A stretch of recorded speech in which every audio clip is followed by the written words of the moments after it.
Hello students, welcome to free maths. तो कैसे हैं आप लोग। जो आज हम लोग देखने वाले हैं एक्सरसाइज 12.3 का क्वेश्चन नंबर 11 है, जो कि इससे पहले वाले वीडियो में हमने क्वेश्चन नंबर 10 कर चुके थे। आई होप आपने वो देखा होगा और ये चैप्टर आपका लगभग ख़त्म ही होने वाला है और तैयार भी साथ में हो गया होगा।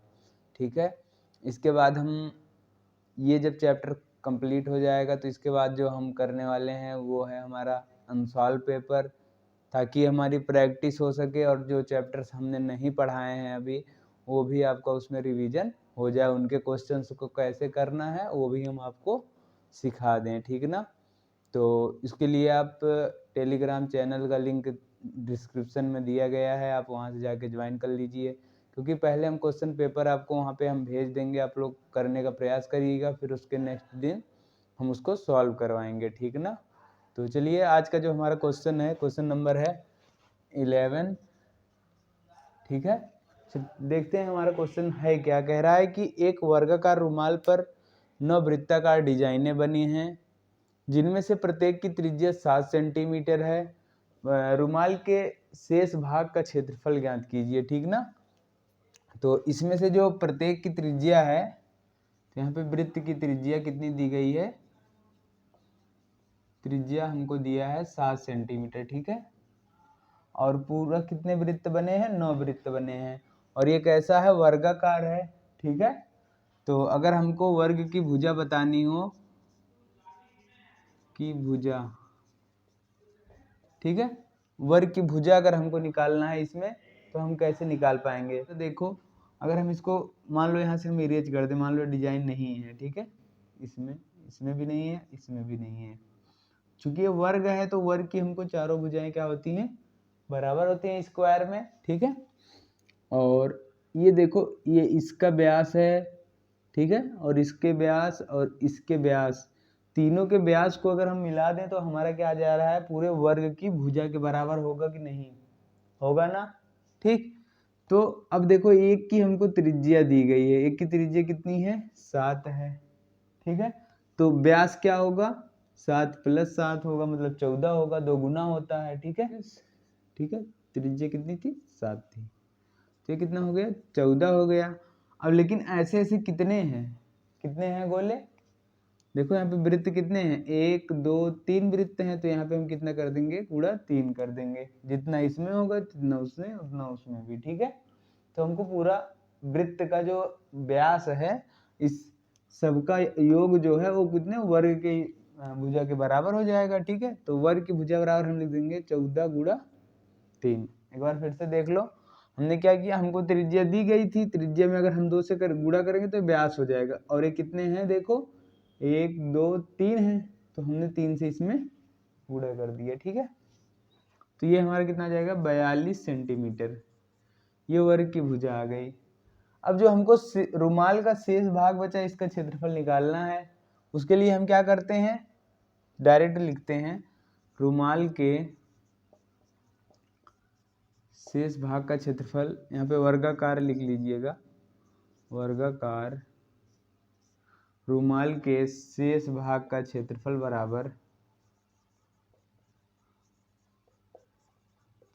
बराबर कैसे निकाल सकते हैं, देखिए उसके लिए क्या करेंगे, हम वर्ग का क्षेत्रफल माइनस, ठीक है, पूरे वर्ग का निकाल लिए, उसमें से क्या करेंगे हम 9 और गुणा एक वृत्त का क्षेत्रफल, एक वृत्ताकार डिजाइन का क्षेत्रफल, ऐसे भी आप लोग लिख सकते हैं। ठीक है, डिजाइन का क्षेत्रफल, समझ में आ गया ना। तो अब देखो, वर्ग का क्षेत्रफल क्या होता है, भुजा स्क्वायर, और इसकी भुजा हमको कितनी मिल गई है, 42 सेंटीमीटर। ठीक है, तो हम यहाँ पे भुजा स्क्वायर लिख देते हैं, और -9 गुणे पाई आर स्क्वायर वृत्त का क्षेत्रफल, तो पाई आर स्क्वायर हमने रख दिया। अब यहाँ पे भुजा रख लो 42 का स्क्वायर -9 गुणा पाई कितना रखना है, 22/7, और त्रिज्या हमने रख दिया 7 गुणा 7। ये देखो 7 से 7 कैंसिल हो जाएगा, और अगर हम 42 का स्क्वायर करेंगे तो हमारा कितना आ जाएगा, 1764। ठीक है, माइनस, और इसका अगर हम करते हैं देखो, इसका अगर गुणा करते हैं तो कितना हो जाएगा, 22 गुणा 7 गुणा 9 करना है, तो 9 गुणा इसका करेंगे तो 154 आ जाएगा। ठीक है, अब यहाँ से एक बार और कर लेते हैं, लास्ट में हमारा आंसर आ जाएगा 1764 माइनस 1386 आ गया। ठीक है, अब देखो क्या करते हैं, अब हम घटा लेते हैं, तो ये हमारा कितना आ जाएगा लास्ट में 1378। ठीक है, सेंटीमीटर स्क्वायर। ये हमारा क्या आ गया, छायांकित भाग का। छायांकित क्यों आ गया देखो, क्योंकि पहले हम लोग क्या करते थे, ऐसे क्वेश्चन हमको आते थे कि उसमें छायांकित निकालना, इसलिए आ गया ना। तो छायांकित नहीं, मतलब जो शेष भाग है उसका क्षेत्रफल ये आ गया। ठीक है, आई होप ये क्लियर हो गया होगा, स्क्रीनशॉट ले सकते हो। तो चलिए अब हम लोग देख लेते हैं अपना क्वेश्चन नंबर 12, और देखिए क्या दिया है हमारा। क्वेश्चन कह रहा है कि आकृति में OACB केंद्र O और त्रिज्या 3.5 वाले एक वृत्त का चतुर्थांश है। त्रिज्या हमको दिया है 3.5 सेंटीमीटर। ठीक है, अभी ये हम नहीं लिखते हैं, अभी थोड़ा सा क्वेश्चन पूरा कंप्लीट करते हैं। D बराबर 2 सेंटीमीटर हो, कह रहा है कि यदि OD बराबर 2 सेंटीमीटर हो, ठीक है, तो निम्नलिखित के क्षेत्रफल ज्ञात कीजिए। नंबर 1 कह रहा है हमसे, कह रहा है कि चतुर्थांश OACD का क्षेत्रफल, चतुर्थांश OACD का क्षेत्रफल बताना है। नंबर दूसरा जो कह रहा है छायांकित भाग का क्षेत्रफल, छायांकित भाग का क्षेत्रफल। ओके, तो छायांकित भाग कहाँ पे है, ठीक ना, देखो ये वाला जो पार्ट दिया गया है ये हमारा क्या है, छायांकित भाग है आप पूरा। ठीक है, ये एक्स्ट्रा वाला जो है, समझ गए आप। तो अब देखना है कि ये हमारी जो त्रिज्या है इसमें कितनी है, 3.5 है, मतलब OB बराबर OA है और हमको ये निकालना है। तो सबसे पहला वाला हम कर लेते हैं, हमारा क्या कह रहा है, OACD का क्षेत्रफल बराबर, OACD मतलब ये पूरा जो एरिया है ना, ये यहाँ से, ठीक है, OACB, सॉरी हमेशा D बोल दे रहे हैं। तो यहाँ पे देखो क्या हो जाएगा, पाई r स्क्वायर थीटा बटे 360।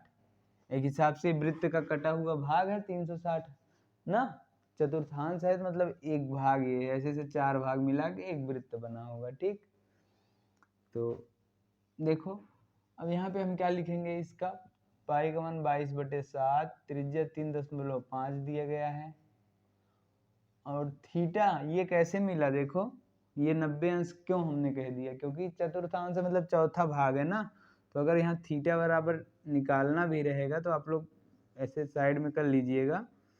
तो थीटा बराबर क्या हम लोग लिख देंगे, 360/4, चतुर्थांश मतलब चौथा भाग है, तो टोटल भाग कितने होते हैं, 4 भाग में करना है हमको, टोटल कोण 360 का होता है, तो 400 इसमें भाग करें तो हमारा आ जाएगा 90 अंश। ठीक है, जैसे देखो एक वृत्त है, ये एक जो भाग है ये वाला, चाहे जो भाग मान लो 1 2 3 4, चाहे जो एक पार्ट है ये पूरा कितना होगा, ये कोण हमारा 90 अंश का होता है ना, ये पढ़े हो चतुर्थांश में आप लोग।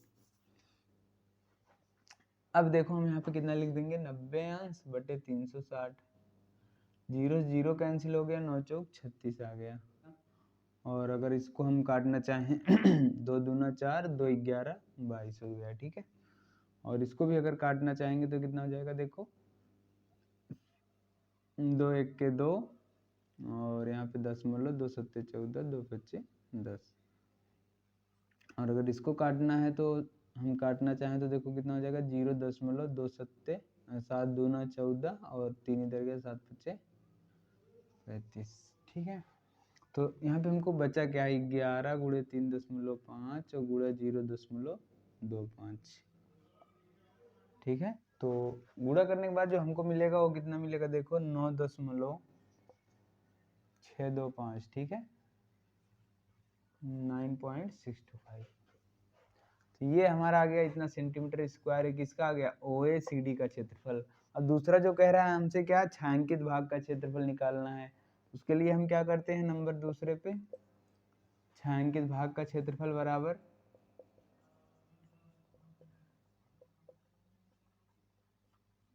बराबर हम क्या लिख देंगे, देखो ये जो है चतुर्थांश OECD का क्षेत्रफल माइनस उसमें से हम क्या करें, इस त्रिभुज का क्षेत्रफल सब्ट्रैक्ट कर लें, घटा दें, ठीक ना।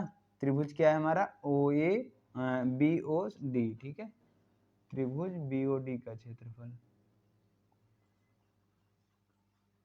तो यहाँ पे हमको क्या मिल जाएगा, देखो OECD का क्षेत्रफल हमने निकाल ही चुके हैं 9.625 माइनस BOD का क्षेत्रफल कितना होगा, देखो ये समकोण त्रिभुज है और समकोण त्रिभुज का क्षेत्रफल क्या होता है, 1/2 आधार गुणा ऊंचाई, ठीक है। तो आधार गुणा ऊंचाई अगर हम करेंगे तो 1/2, आधार हमारा कितना दिया गया है 3.5 और ऊंचाई कितनी दी गई है 2, ठीक है। तो देखो 2 से 2 कैंसिल हो जाएगा, यहाँ पे जो बचा है 3.5 और हम घटा लेते हैं तो ये हमारा आ जाएगा 5, 2 और 6 में से 5 जाएगा तो 1, यहाँ 9 से 3 गया 6, इतना सेंटीमीटर स्क्वायर। तो यहाँ पे ये जो हमारा छायांकित भाग का क्षेत्रफल है वो हमारा निकल के आ गया, ये आंसर हो गया, ठीक है।